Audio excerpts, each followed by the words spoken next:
Voilà, normalement l'enregistrement est lancé. Je partage mes slides.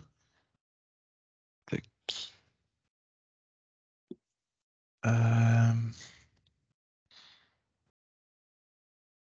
Voilà, normalement vous devez voir les slides. Ouais, c'est très bien.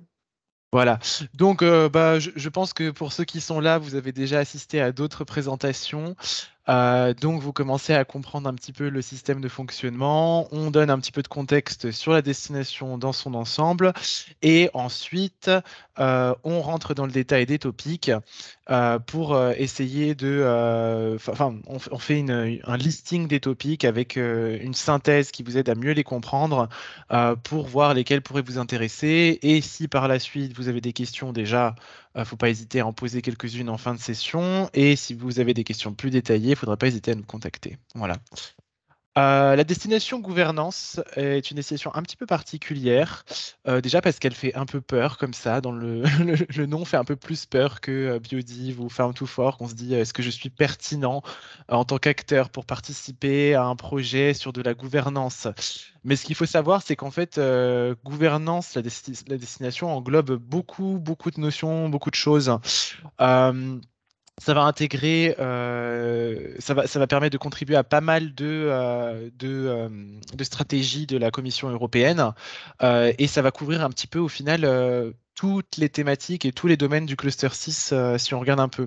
Donc en fait, il ne faut pas hésiter à regarder la destination gouvernance dans son ensemble parce que parfois ils s'en servent un petit peu comme fourre-tout à la Commission et il peut y avoir un sujet super intéressant qui se cache au milieu de la destination gouvernance et qui n'est pas forcément un topic gouvernance et lien avec les politiques uniquement, hein. Autre avantage de la destination gouvernance, elle est en général moins populaire de façon globale au niveau européen et il va y avoir souvent un petit peu moins de concurrence sur la destination gouvernance. Donc on a déjà vu des cas de topic gouvernance où un seul projet a été déposé, il a eu une note moyenne et il a été financé tout simplement parce que c'était le seul qui était présent sur le sujet. Donc voilà, moi je pense que ça vaut le coup parfois de jeter un œil à Destination Gouvernance, même si c'est pas celle qui nous inspire le plus initialement, parce qu'on y trouve en fait un petit peu de tout. Et que bien qu'il y ait des titres de chapitres assez spécifiques, parfois voilà, les topics qui s'y trouvent peuvent s'en éloigner un petit peu. Donc, de façon générale, la destination gouvernance comprend 4 chapitres. Un premier chapitre qui va s'orienter comme un petit peu plus sur les modèles de gouvernance et des politiques de soutien, donc mettre en place des grands groupes de travail, des plateformes, échanger avec les acteurs politiques pour mettre en place la législation, pour tester les impacts des législations.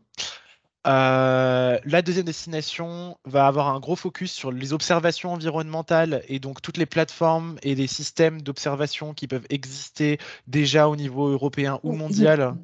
Donc si vous êtes intéressé par les sujets des observations, c'est dans la gouvernance qu'on va les trouver.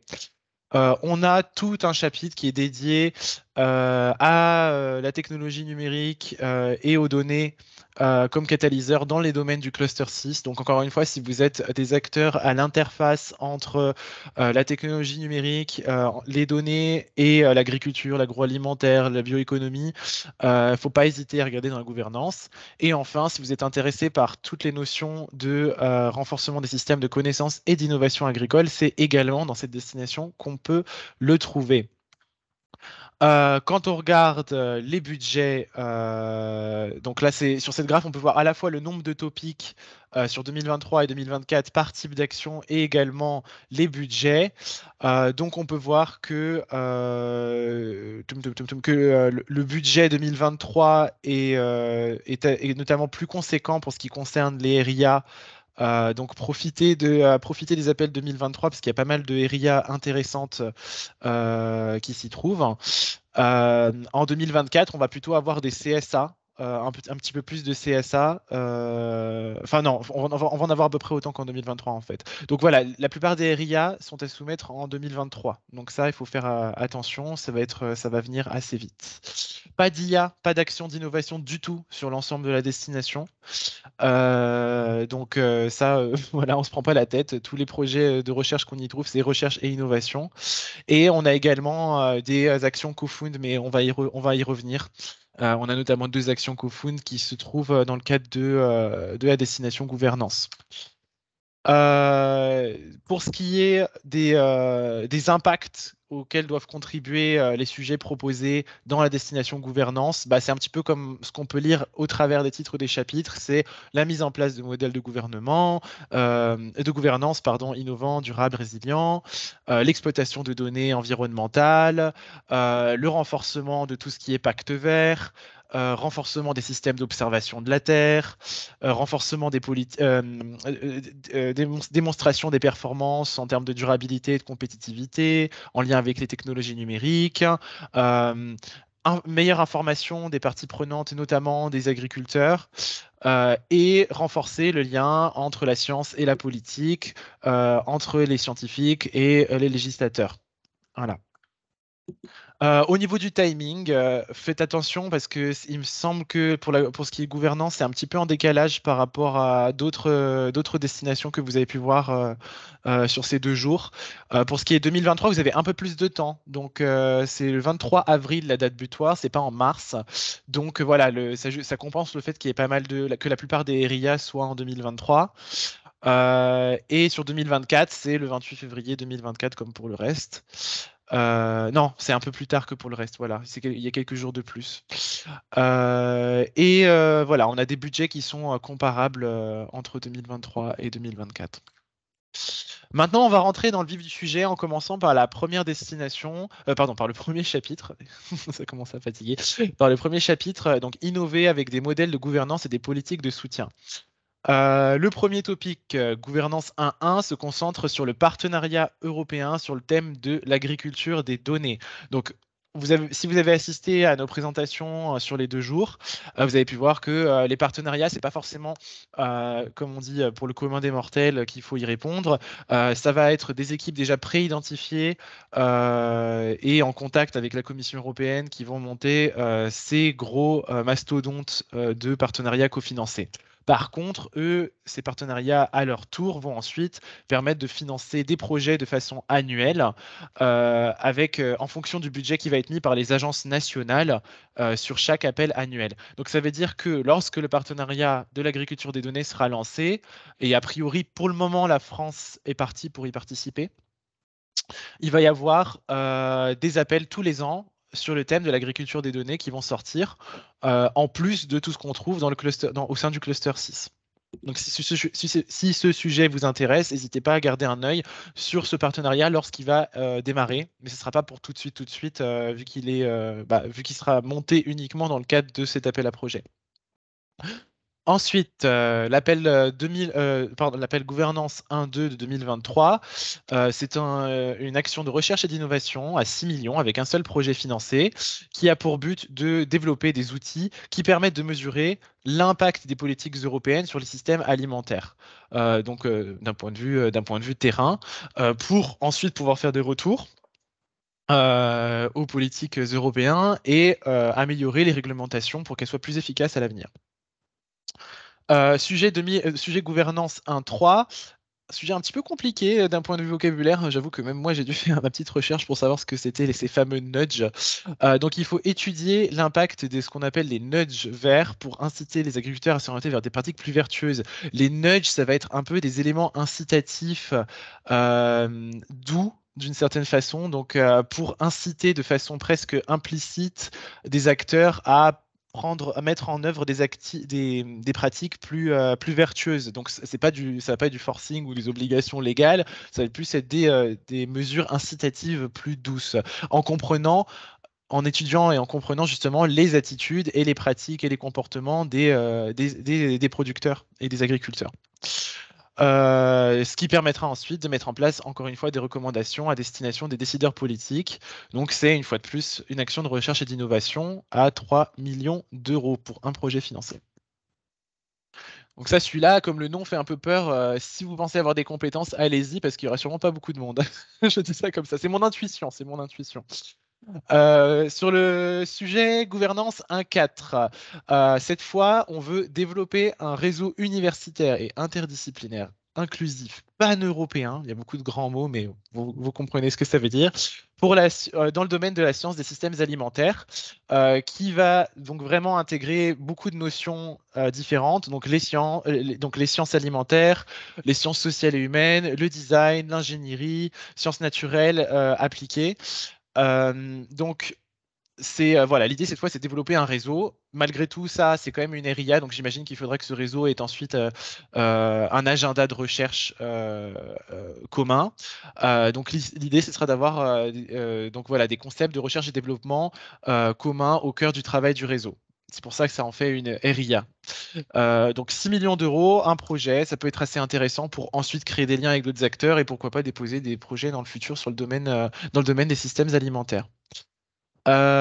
Sujet gouvernance 1.5. Cette fois-ci, l'idée, ça va être de revitaliser les communautés rurales en mettant en place, enfin rurales et périurbaines, pardon, en mettant en place des business models innovants et donc en valorisant des initiatives d'innovation sociale à échelle locale. Donc je pense que ça va être à la fois l'idée, ça va être d'identifier des initiatives intéressantes en les valorisant et de mettre en place des nouveaux business models pertinents et adaptés à des communautés locales spécifiques dans le domaine du biosourcé.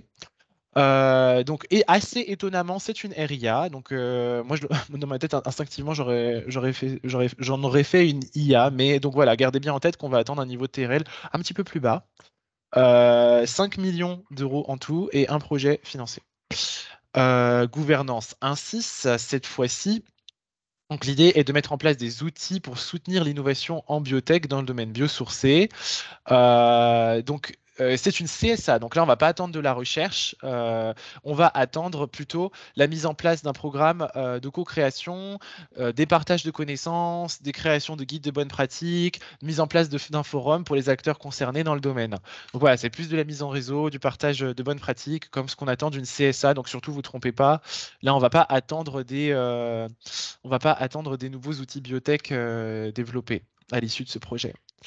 Gouvernance 1.7, cette fois-ci, l'idée c'est de développer des méthodologies et des outils pour les décideurs et politiques afin qu'ils puissent évaluer quelle est l'utilisation actuelle des terres et de la biomasse en lien avec les objectifs du pacte vert. Action de recherche, 4 millions d'euros, un seul projet financé. Donc cette fois-ci, voilà, c'est comment sont aujourd'hui évaluer comment sont aujourd'hui utilisées les terres et la biomasse sur les territoires européens. Le sujet suivant intéressera peut-être un petit peu moins la communauté française, je l'ai mis quand même par principe.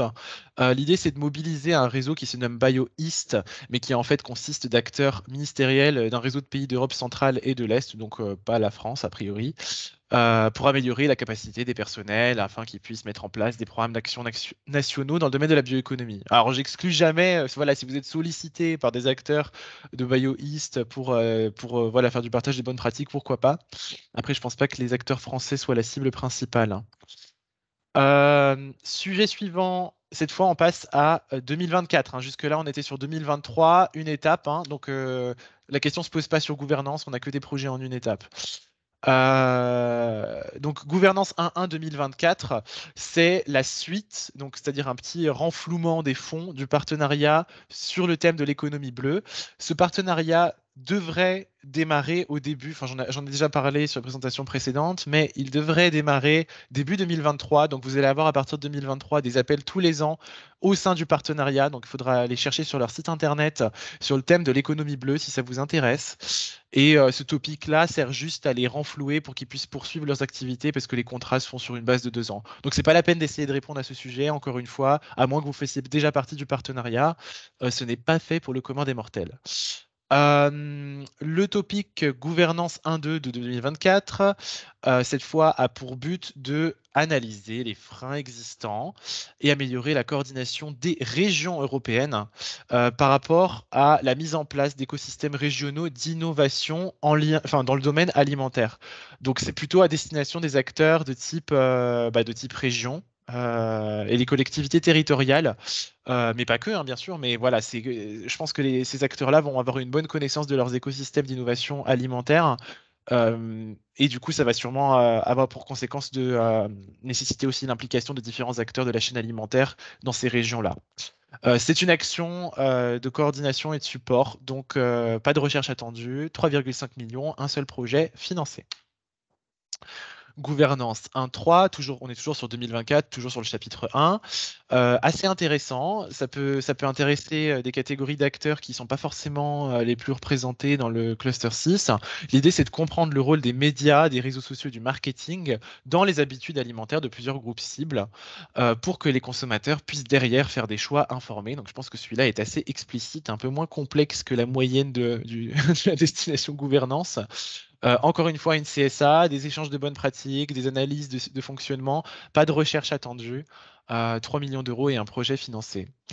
Le suivant, un peu plus compliqué quand on ne connaît pas forcément l'alliance en question, mais si vous connaissez l'alliance en question, je pense que ça vous intéressera. Donc l'idée, c'est de soutenir les priorités qui ont été définies dans la déclaration 2022 de l'Alliance Atlantique pour la recherche et l'innovation dans l'océan. Donc ça va intéresser, je pense, des catégories d'acteurs un petit peu plus ciblés qui sont spécialistes sur le thème de l'océan et des eaux. Donc voilà, c'est une action de coordination et de support qui a pour but de aider à la mise en place de certaines priorités, mais pas en faisant de la recherche du coup. C'est plutôt, encore une fois, en partageant en aidant la coordination de ces actions. Donc là, on a fini le chapitre 1 qui était plutôt orienté sur les modèles de gouvernance et les politiques. Cette fois-ci, on passe au chapitre 2 qui est plus petit, mais qui a pour but de valoriser et déployer les observations environnementales. Donc si vous êtes intéressé par toutes les thématiques de l'observation, c'est ici qu'on va les trouver. Là, on repasse sur du 2023. Donc pour avril, pour cette année, pour avril, enfin pour l'année qui arrive pour avril. On a une action de coordination et de support qui a pour but d'améliorer la collecte, la dissémination et l'exploitation de données climatiques et météorologiques, notamment, mais pas uniquement, celles de l'Organisation météorologique mondiale. Donc, comme toute bonne CSA, et je me répète, mais l'idée est de renforcer les synergies entre les acteurs, de partager des bonnes pratiques et d'aider à l'exploitation des données. Ensuite, gouvernance 1.10 2023. Cette fois-ci, ça se concentre sur l'initiative Eurogéo, qui, pour ceux qui ne le savent pas, est une branche européenne du groupe sur l'observation de la Terre. Donc, l'idée, ça va être de mettre en place un secrétariat qui va permettre de soutenir les synergies et la communication de cette initiative, donc de cette branche européenne d'un groupe qui est en fait mondial. Donc, c'est une CSA. Encore une fois, pas d'action attendue. Ça va être plus l'idée, ça va être de coordonner et mettre en place des synergies. Gouvernance 1.11, toujours 2023. L'idée, ça va être on repasse sur une action de recherche, attention. L'idée, ça va être de réduire, donc d'avoir une meilleure collecte de données et une meilleure observation au niveau des zones d'interface terre et mer. Donc, il spécifie, à titre d'exemple, comme les embouchures de fleuves, les estuaires et les deltas en Europe, en plus de la collecte et d'analyse des données, d'avoir une meilleure modélisation dans ce domaine. Ça, je pense que ça peut intéresser pas mal d'acteurs. Ensuite, donc ça, c'était quand même 9 millions d'euros pour un seul projet financé. L'action suivante est également une action de recherche et d'innovation, 7 millions d'euros pour un projet financé. Et cette fois-ci, on va se concentrer sur les citoyens. Et l'idée, ça va être de encourager les initiatives citoyennes en lien avec l'environnement et la science citoyenne notamment, en facilitant la transmission et les échanges de données donc entre différents types d'acteurs, donc notamment entre les citoyens et le transfert ensuite vers les décideurs politiques locaux. Donc ça, c'est super intéressant et je pense qu'encore une fois, ça va concerner des communautés assez ciblées. Je pense qu'il ne faut pas hésiter à y aller. Sur 2024, cette fois-ci, donc pas pour cette année, mais pour l'année d'après, on a une première action qui est un petit peu particulière. Alors, je suis pas je vais être honnête, on en voit très très peu de celle-ci. Donc, je suis pas un grand expert sur les PCP, mais là, je vous ai mis un petit peu une définition de ce qui est attendu derrière. Donc, c'est un marché conjoint de services de recherche et de développement.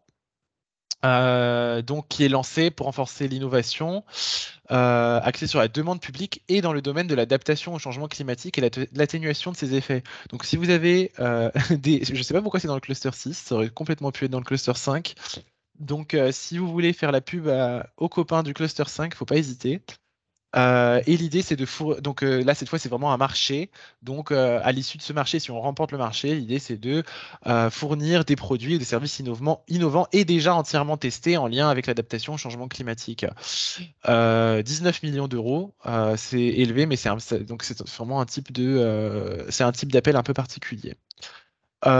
Si on retourne sur un appel un peu plus simple et un petit peu plus dans la veine de ce qu'on connaît, le gouvernance 1.6 a pour but de développer de nouvelles applications en lien avec la valorisation des données météorologiques existantes, en se basant bien entendu sur les systèmes d'observation satellite qui existent déjà au niveau européen. On pense à Copernicus et EUMETSAT.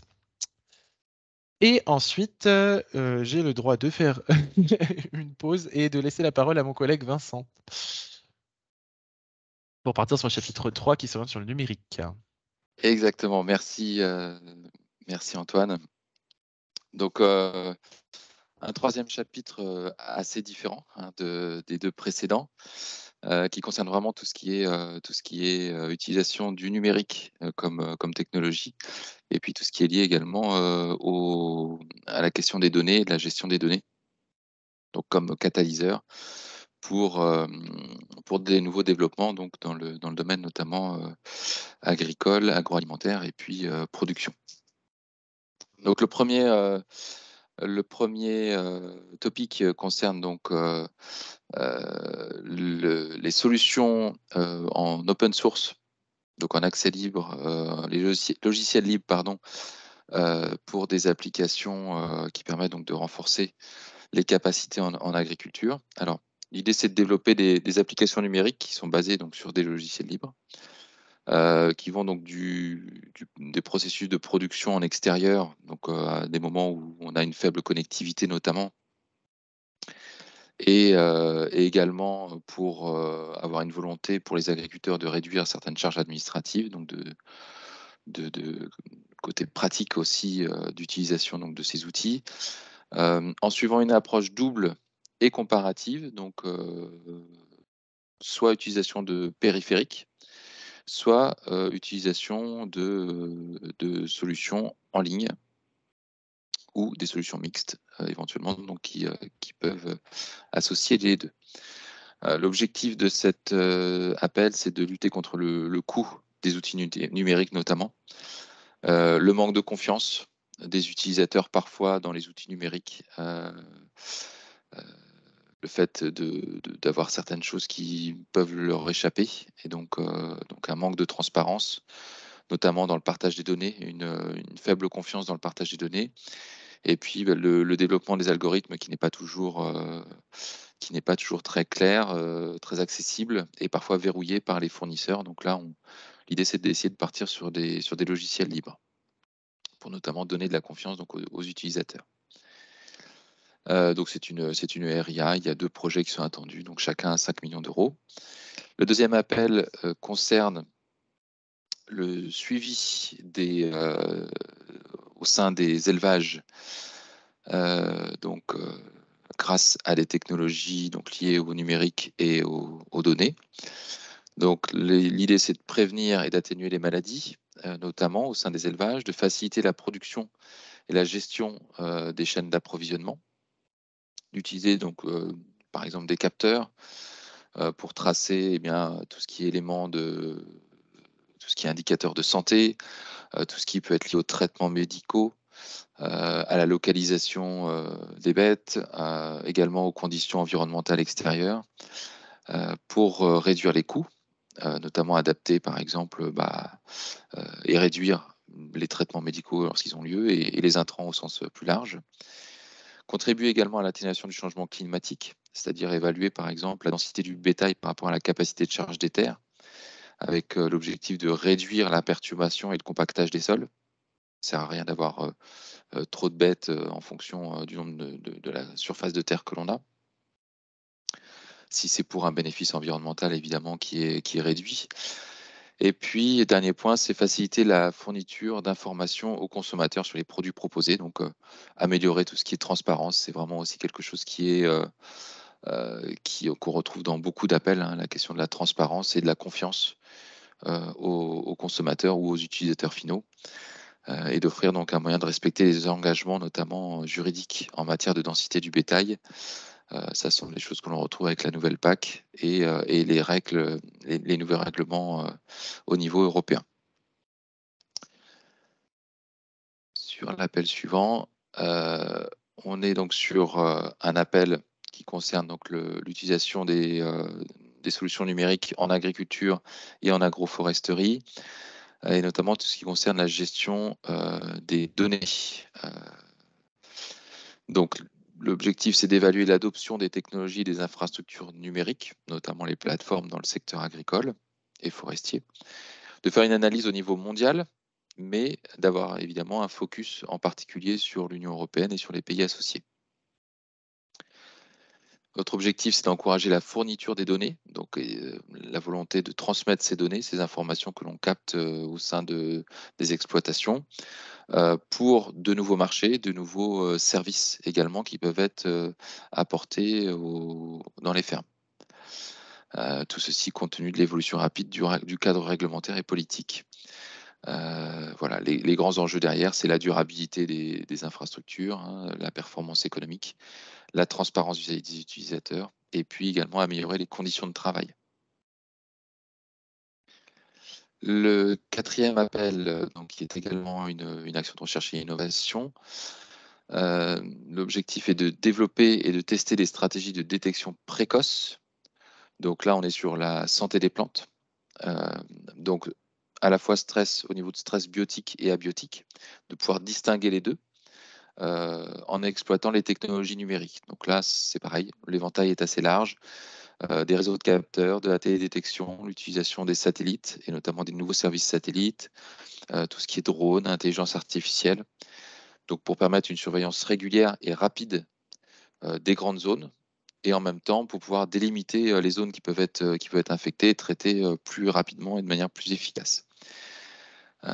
Donc derrière ça, il y a la nécessité de développer des outils ou des méthodes qui soient alors dites conviviales et accessibles. On parle notamment de robotique pour surveiller donc les symptômes de stress et détecter la présence ou l'occurrence des parasites. Et il y a également une mention sur les pièges à insectes, avec notamment l'Internet des objets. Sur l'appel suivant et qui est le dernier, donc 2023, donc c'est encore une RIA. Là, c'est l'idée de transformer un petit peu, on va dire, les systèmes agroalimentaires durables et inclusifs par la contribution donc de solutions basées sur les données. Donc, les objectifs sont d'analyser l'état actuel du partage des données privées dans le système alimentaire actuel. Donc, quelles sont les données que l'on donne déjà, que ce soit aux opérateurs privés ou publics, en tant qu'utilisateurs, consommateurs, etc. Identifier, analyser de nouveaux types de données qui pourraient être utilisés, qui pourraient être pertinents, notamment pour initier donc de nouveaux marchés, mais également de nouveaux services aux consommateurs. Donc, initier également ce partage auprès de start-up ou de PME, sur la base de stratégies de collecte qui sont également à développer, et l'utilisation donc de technologies numériques. On en revient à la robotique, à l'intelligence artificielle et à l'Internet des objets. L'objectif aussi, c'est de connaître les facteurs de choix durables des consommateurs. C'est bien d'orienter vers une consommation durable et des systèmes alimentaires durables. Il y a le volet économique, il y a le volet toujours environnemental qui est également en filigrane et également donc la partie sociétale et consommateur pour la transition vers une consommation plus juste et plus durable. Le dernier appel sur ce chapitre 3, c'est un appel 2024. Et ce sera le seul d'ailleurs en 2024. Donc on voit bien qu'on a eu principalement des RIA sur ce chapitre.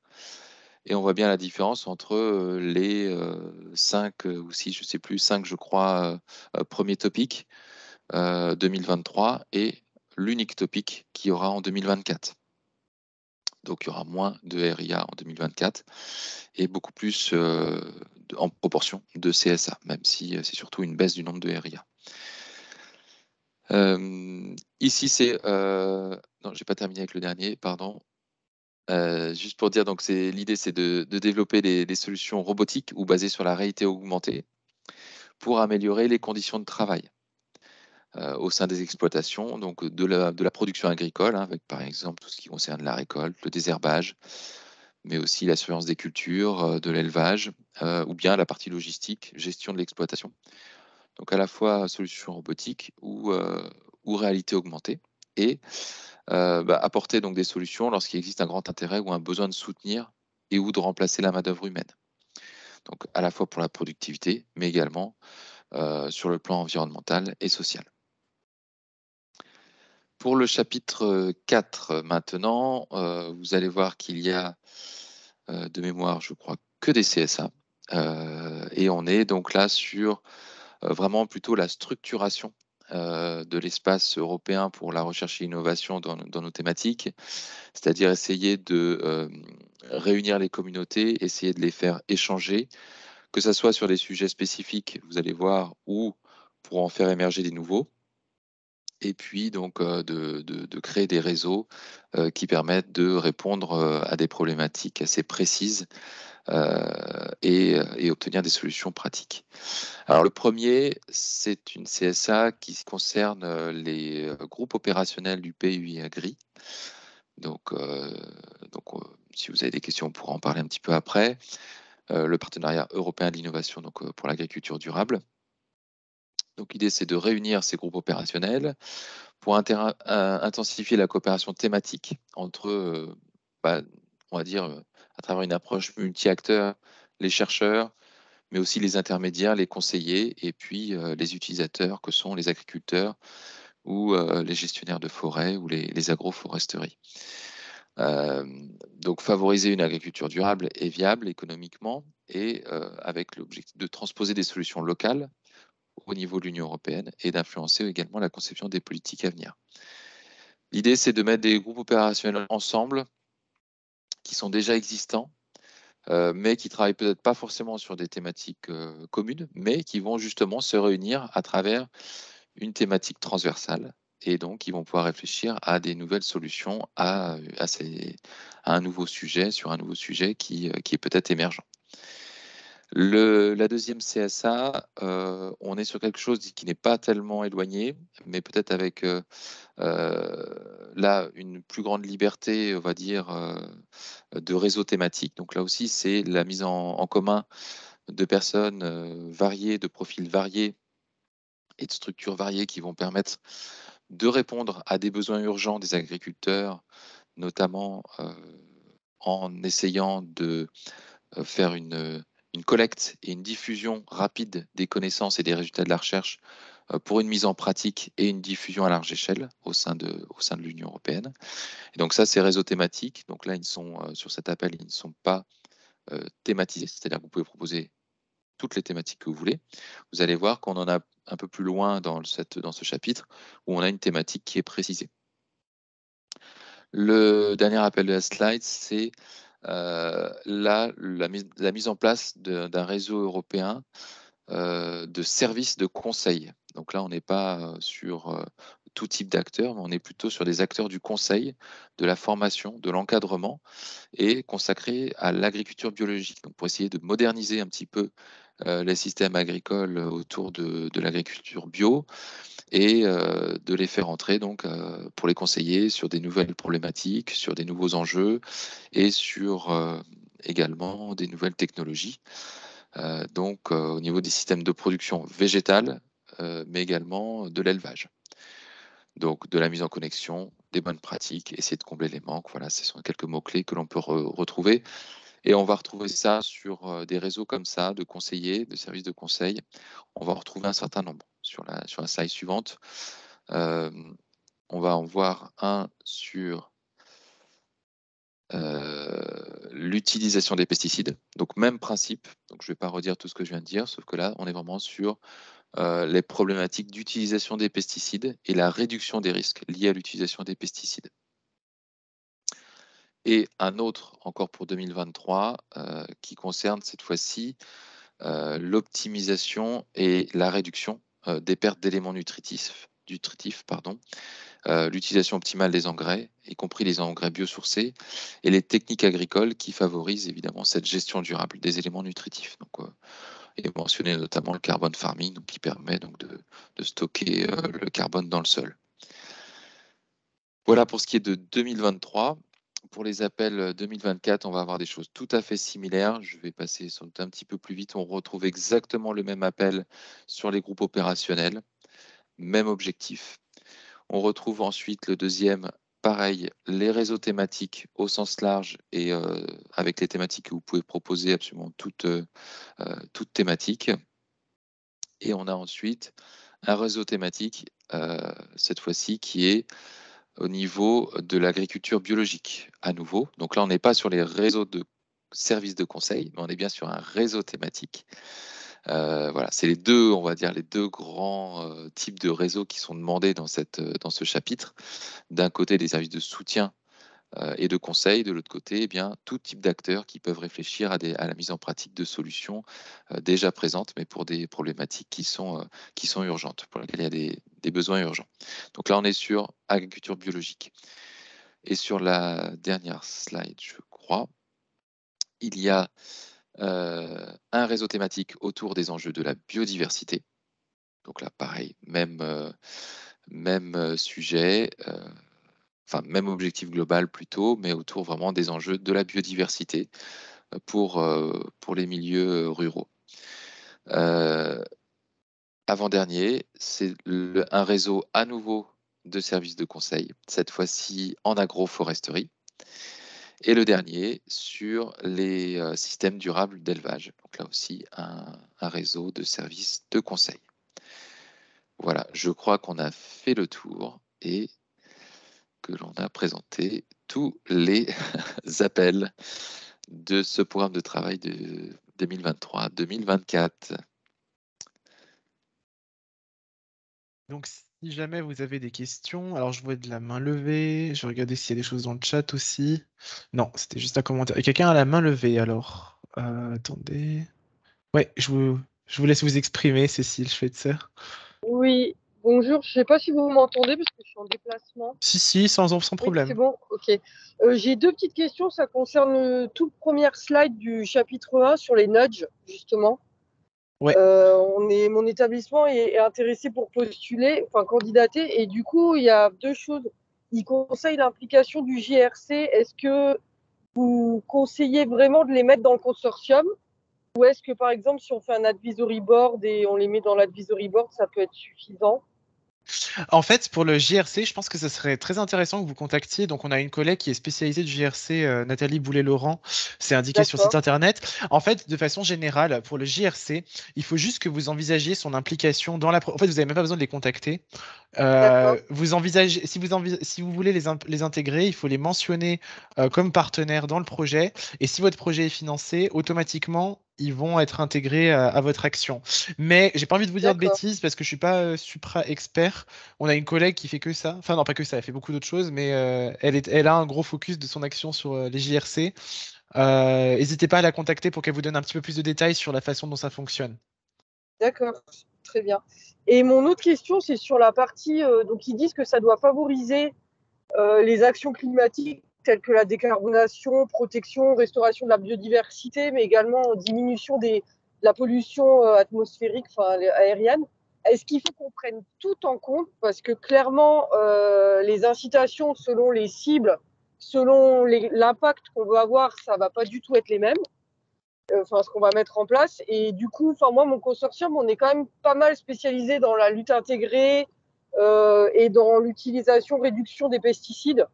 Donc voilà, donc ils voulaient avoir un peu plus de précision là-dessus, si vraiment il fallait tout balayer, s'il y avait des choses un peu plus précises sur lesquelles qu'il fallait qu'on cible.